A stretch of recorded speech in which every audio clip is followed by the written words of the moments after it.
Come on, come on. All right. Yes! Woo! All right. What's up, y'all? Walker Hayes here with episode number 4 of the late show with Walker Hayes. I forget what late I'm on when I'm saying it. I'm like, did I say 3 or 4 already? I don't know. But hey, you're still here, or you just decided to watch the 4th episode first, which is cool. We can do that nowadays. Speaking of TV shows, I'm obsessed with Gossip Girl. Team Blair and Chuck, that's my team. I don't even really pay attention to, what's the girl's name? The blonde-headed girl? Serena. Nah, Vander, not interested. Sin is what I call her. I just made that up. I don't really call her that. I don't care about Vander Woodson. I like Dan. I like that guy. He's cool. But yeah. Anyway, that's just something, little piece of info about me, a little part of my personal life there. I binge watched Gossip Girl. Lainey and I used to watch that on the road together. She would get so pissed if I watched an episode ahead of her. So we would have like dates, long distance dates on the bus, and I'd be like, yeah, I just watched this, and Rufus did this, and blah, blah, blah, and we would share stories. Thanks for joining us. We got some good stuff for you. Appreciate all the support. Love having you all over to the house. Just kidding. That's what we're about to do. We're about to play Just Kidding. Get it, kids? Yeah. Pretty funny, right? Am I supposed to close my eyes? No. Are they supposed to close their eyes? None of us.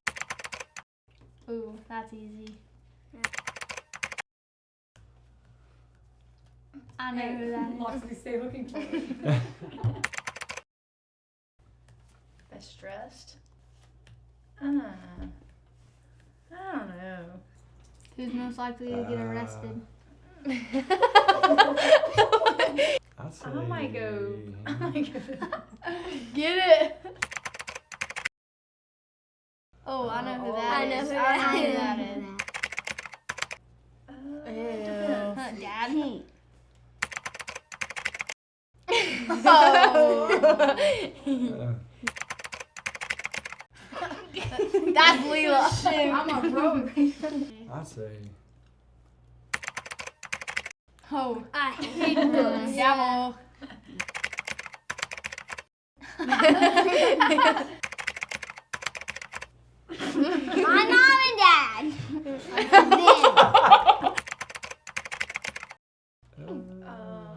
All of us. Oh, yeah.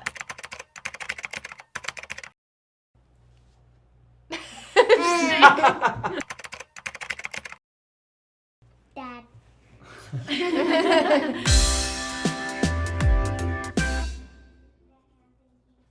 Oh, hi there. Welcome to Ask Walker. This is a segment where you can ask Walker anything your heart desires, and I'll give you the best advice I know how to give. I am a licensed therapist in 7 states, and I'm happy to help. So fire away.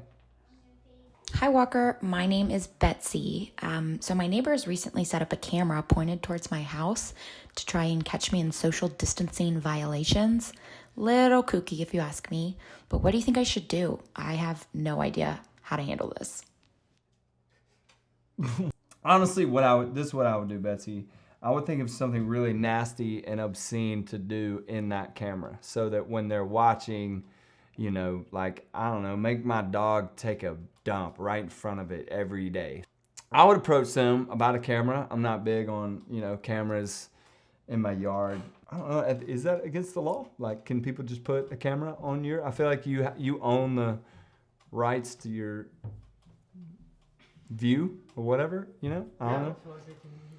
That's not legal. Yeah. You can't just put a surveillance camera in someone's yard. So yeah, I don't know, call the cops and be like, hey, they got a camera in my yard. So yeah, have at it. Hey Walker, need some dating advice from you. Not one to typically DM girls on Instagram, but recently shot my shot and trying to get her on a date. So want your help figuring out how I do that and what I should do for the first date.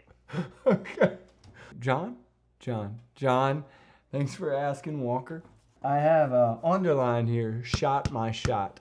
And I just want you to use those words less, when you're talking to people. That'll probably help you in life in general. It takes me to the wrong place. I'd probably stay out of the DMs. I mean, DMs are kind of creepy to me. I'm a face-to-face person. I asked Lenny on our first date via a friend. And, it's kind of a chicken way to go about it. But, I mean, hey, it works. And we've been married for a lot of years. So, He DM a friend? No, don't DM friends. I asked a friend, would Laney want to go to a monster truck show with me? It was kind of a lame way. Anyway, let's get off me. This is about you, John. Other than the shot my shot part, man, gotta be brave. I encourage some face-to-face action. Just get face-to-face with this girl and say what you... Just say it. Say what you need to say. But I wouldn't be like, hey, I love you. I'd just be like, hey, how's it going? Start with my name. It's John.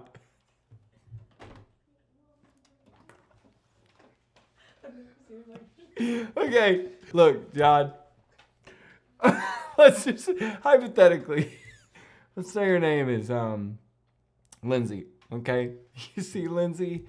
Lindsay, hey, I need to tell you something. We've known each other for a while. I think we take this relationship to the next level.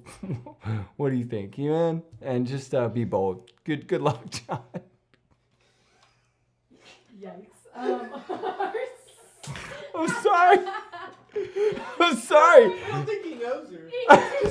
Oh my gosh, I'm so sorry. Okay, John, let me go. Let me give it. You don't know this girl. Maybe DM is a good idea. Okay, so DM's cool. Okay, shoot. Don't say shoot your shot. I'm gonna tell you exactly what you need to do. Creativity is the best option. I think girls like to be shocked, airplane messages with banners. Even if you don't even know them, just invite their parents to Chili's and show up there and get down on your knee and be like, let's go on a date. Nah, I'm just kidding. Be subtle, be honest.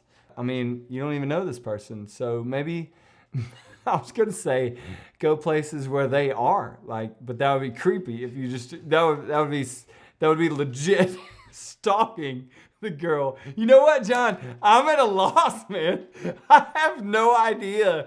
If I was a single dude and I just didn't know a girl, I'd be like you. I'd be like, I don't know how to do this. I would just be like, my name's John. What's yours? Start there. Leela. Yeah. If a guy, so you're 15. 14. If you were approached by an 18-year-old male, Ooh. a little bit creepy in the age difference, and Is he cute? Yes. if he approached you and was like, hey, I want to take you to the bowling alley. I want to take you bowling one night on a date, buy you some pizza. What would you say? Would you just be like yes, or would you be like, you gotta see my dad first, or what? I don't know if I'd be like, you have to see my dad first, but I'd be like, let me think about it for a minute. So you would probably decline. I don't know. I'd have to think about it. Do you have any crushes right now, that you would legit? No, she doesn't. Let's not say any names now. What does a date look like at your age? Do you even know? I mean, most girls my age don't have a boyfriend who can drive. But if I did have a boyfriend who could drive, I'd say movie, and then him do one of these. Oh, I love this.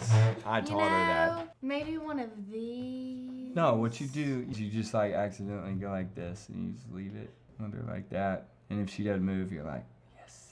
If you did meet a boy that you like enough to date, would you just let me drop y'all off somewhere? Be like, hey, Dad, will you give us a ride? I would give you a talk before, but yeah. What would that talk sound like? I don't really know. Would you be like, don't say embarrass me? Embarrassing. What am I going to say to embarrass you? I mean, Treat her right, kid. I don't want you to be like, treat her right. I don't want you to be like, You don't? you do this wrong and you're... Do you think I would do that? No, I don't. I don't know if we did any advice in this episode. If Lolly opens up, she'll steal If you the bring show. her in here, she can name her crushes and she'll be like, this one, this Hey, one, this Lolly. one. Lolly, let's talk about your crushes. All right, Lolly, tell me the truth. What's this I hear about crushes? Do you have a few? All of them. Yeah. Okay. What is a crush? Let's define a crush. What's a crush? When I like somebody. When you like somebody? Like, oh, he's cute, or like, I just like liking him. He's cute. Oh, you legit. You're like, you've inspected the merchandise, and you're like, that's what I'm into. That's how you feel? Mhm. So you got 3 dudes on the table. Is it a 3-way tie, or is one cuter than the other? One's cuter than the other. Oh, really? So you have your first, Yeah. cutest, and then second. Who's your first What's cutest? his name? Hayes? That's our cousin. You're related to him. What? That's illegal. Your kid will be weird. Does personality factor in? Is it just looks, or is it like you like this personality? She's like, what does that mean? Both. Both. Okay. All right. Who's the other two? Beckett. Daniel. And You have a crush on Beckett? Taylor. He was beating you up today. You still like him? Yeah. That's all of them. So Beckett, Hayes, you're related to both of them. We're gonna have to talk about this when we're not on a TV show. Who's the third? You seem like you're like, I don't know, I just threw him in there. Like, think about it. Who's really third?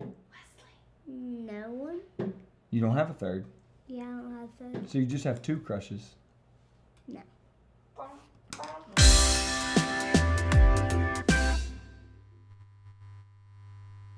I can't tell you how excited I am that you did this with me. Are you kidding me? How just long did it eight- take? Walker, when you said would you consider doing this, how many seconds passed before I said yes? Not any at all. Like Honestly, I think 15? you might have been our first, like on the books. But lots of friends, lots of really intriguing people I'm doing this with, and you're just one of my favorites. And I don't even know where to begin to enlighten people on who you are. And really where to get started, because there's things I just want to know about you. Sure. Well, first of all, but- it's very mutual. You Oh. know, we're big fans here. You saw the story I just put up with my dog. We were getting pumped Yeah, I up did. for this. But my daughter, she's Yeah. a big fan of yours. I'm a Yeah. big fan of yours. It's always nice when we have like crossover. Yeah. You know, it's like your family with cereal, right? Like something to bring you together. So Walker Hayes, one of the things we can agree on in the car when we're driving around. I think it kind of goes back to you knew of my work, my books, and I knew of your music. And I think you reached out first, maybe. I'm not really sure who reached out, but it was maybe 5 years ago. Would you say it's been that long? Maybe even longer? It's probably then. I came across your books, I'm going to guess I just came across one in an airport, because that's where I live. And I think the first book, I didn't read your books in the order they came out. I think my first book I read of yours was Baby Proof. Oh, really? Yeah, I know. That's probably a weird place to start. Most of your fans maybe didn't start with that. But for everybody watching, Emily, I'm obsessed with her as a writer. I just like what you write. 2, I think it's so cool to know an author. I don't know many. And, I write songs, they're 15 lines. And I spend so much time on each line. And I can't imagine how daunting starting a book is, for you. And you've written zillions. Can you tell me about of all, you've been to more school than like I could ever, like you're the smartest person alive, obviously. Double majors, school after school after school, law school. I have to know this. How does going to law, like at what point, what day was it where you were like, probably not going to do law, probably going to write books like this? like, I'm going to hinge it all on this idea, which was Something Borrowed, right? That was like the one. Something Borrowed was my first published novel. I had written a book prior to that was rejected. So I don't Okay. know what your journey was. People always assume, when you have some commercial success, it's like, oh, you're charmed, and definitely we're lucky. Like Right. we're, for sure, fortunate, lucky, blessed, whatever you want to call it. But there's some bumps along the way. So I had written a book when I was practicing law. So to answer your one question, when did I know that I didn't want to be a lawyer? Would have been like the day one. This job I took because I wanted to pay off my debt, and I did pay off my loans, but instantly. It was a big corporate law firm in the MetLife building in New York City, which is where the main character in Something Borrowed, like the protagonist Rachel, worked as a lawyer in that. So all my books have a small component. They're a little bit you. Exactly. But like I'm walking around and it's like all of the, the associates were kind of like the Ally McBeal scene, so it's fun or whatever. But if you look at around it, sort of, especially the female partners, they seemed like a sort of a joyless group of people. Yeah. Like I don't want to be her one day. I don't want to, not that they weren't lovely people, but they just didn't seem very happy. So I kind of made my exit plan. I wrote a book. It took 5 years to write it, and then it was rejected, like across the board. And and that was the book that's no one's ever read except for whatever, my mother and sister or whatever. But and then I wrote Something Borrowed. Then I quit my job after I paid off loans, and I moved to London, and I wrote Something Borrowed, which is the book that most people, even though it's my first, it's the one that most people have heard of because it was turned into the movie with Kate Hudson and John Krasinski. Yeah. So you had Something Borrowed, and then I love it. You're actually partaking with me. Mm-hmm. And then Something Blue, was that like a 2-book deal with a publisher? So I did sign a 2-book contract. So I remember when I was living in London and I got an agent, got the call that like this, you have an offer, like you have an offer. And it was like thrilling because it's like a lifelong journey. My mother was a librarian when I was little, and I grew up, again, like I said, kind of nose in the books, writing, reading, wanted to be a writer. And so for that moment, I was just turned 30. I think just turned 30 years old. And it was just like, oh my gosh, this like dream come true. But right away they said, oh, and it's a 2-book deal. My first reaction should have been like, oh my gosh, I get to do it again. Like, this is fantastic. But I think I never really looked beyond the moment when I got the first one published. Yeah. So I don't know. Did you feel that way after your first album came? Like, oh my gosh, like I have to do it again. Like, or oh yes, yes. And that's something I want to ask you about is like, I still wonder if I can ever duplicate my last like big splash. You know what I mean? Like you broke up with me in the new albums. I wondered that about you as an author, like.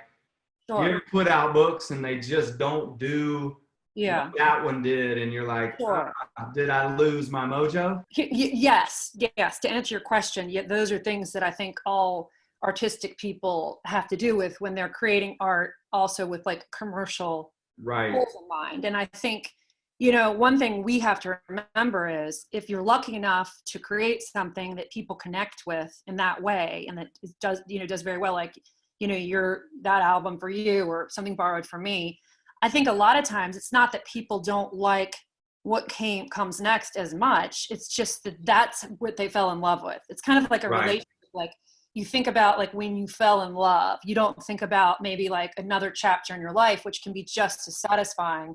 So I've often found that it's the book that people read first of mine. I mean, not every time. I do think that you have to separate the pressure of people pleasing people with what's in your heart and what you want to do. And I think if you're doing, because if you're trying to only worry about like pleasing people, then I think you lose some of the joy and creating it. My sort of standard is I want to always write a book that someone out there says this one is my favorite. Even if it's just a few people, like someone, like that book makes a difference to them. So every time you write a new song, Trash My Heart, I've been listening to, by the way. someone's gonna like that song's gonna be the something that someone like listens to when they fall in love, when they break up. Right. It'll be something that Yeah. helps them get through a breakup. It'll be something that Right. someone, you know, falls in love with, like is introduced to you via that song. And so Yeah. I don't know. Yeah. I love what you said about people really love the first one they read. And I'm like that. Like Baby Proof was the jam. When are you gonna write a song? When am you gonna get one of your songs for one of my projects coming up here? That's come on. I want to do it ASAP. Hold on, I want to film you saying this. Hold on. Okay, so you can have it. Yes. I want you on record here. All right, Emily, whenever you want, I will write a song or multiple songs for your specific projects. You just name it, it's done. All right. I'm like swooning. There you go. You got it on record. Hey, what's your kids' deal? Do they write? Do they love that you write? Are you a big deal? Do they read your books? I have 3 children. I have twin boys who are 16. Okay. And I have a daughter who's 13. So Edward, George, and Harriet. So kind of English sounding names there, but I'm about to say, staying with the royal thing. Edward and George for sure. My boys finally read, you know, All We Ever Wanted was the 2 books ago, the one that you mentioned with different vantage points. Yeah. And it's sort of about a kid who screws up on social media and does something, posts a picture of a girl that's like very, you know, sexist and racist. And he's kind of this like really wealthy Nashville kid and privileged. And it's written about kind of his parents' reaction to what he did and the fact that the mother takes a different path than the father and right. Kids. And so I dedicated that book to my boys, who, you know, I don't think would ever do anything like this. And I hope I'm raising to be, you know, good people, but you know, mistakes happen. People make mistakes. Yeah. Anyway, I said, I can't believe I dedicated. So this summer they were going out, they're big runners, cross-country runners, and they were going to college, and they were going out to train in Flagstaff at high altitudes. And so they were driving across country because of COVID and everything else. And so I said, oh, what are you packing to read? And it was like, oh, I don't know. We got some class. I'm like, maybe you want to pack the book that I dedicated to you? Like, awesome. That's a novel thought. So I gave them each a copy of it, a paperback, and I signed it each. And I wrote like something like, it's about time. Aww. And I gave them both. And my son, George, read it right away. Edward, I think is not quite finished. So, He's still working on it. Yeah. But so they were like, this is pretty good. I think the comment that they both made was like, oh, this is better than we thought it would be. So I don't know if that's That's hilarious. Like, I don't know. Well, look, I love what you've done with your life thus far. I talk about your book proudly. I try to get more dudes to read your books. I'm trying to, in general, I don't know. I get made fun of every now and then, but you know, your books for me, just kind of that. I love to dig into those feelings just deeper and deeper, and your books feed me, and I know they feed a lot of people, and they serve a purpose. So you don't need my encouragement, but keep the freak on. No, that means a lot to me. What are you plugging now? Like, what do you have? Yeah. Well, the Lies That Bind is the book that just came out this summer. So that's probably, you know, I would say, you hadn't had a chance to read that. It's about a woman's, Cecily Gardner, late 20s, reporter in New York City, kind of out of a relationship, meets some guy, falls madly in love. One of those, like, where did this guy come from? Like, what's this? And he disappears in the aftermath of 9/11.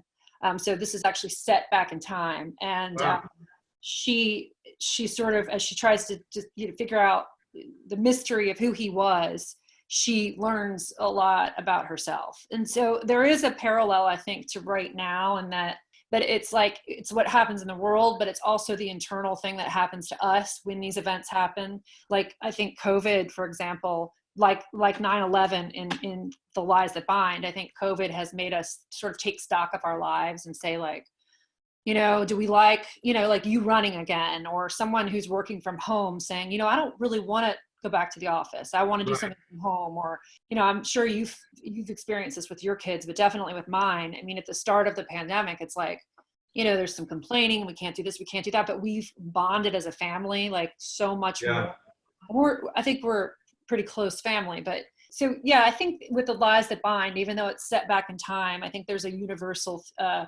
thing that people will be able to relate to, like how these times, moments in our nation can make us sort of re-examine our lives and what we want. Thank you so much for sharing what you did. I could talk to you for a bazillion hours, and we've merely scratched the surface of all I want to know about you. But thank you for your passion for what you do. And I'm going to go get on your newest one. It's The Lies That Bind. The Lies That Bind, right here. You do this, and you do this. Oh, there we go. We're doing them together. But no, y'all check out Emily's book. Emily, thank you. Thank you, Walker. Really enjoyed it. Thanks for everything. Let's keep in touch. Tell your family I said hey, and send me whatever you want me to write. I'll get on it. We'll do it. It'll be fun. Okay. See ya. Bye, Walker.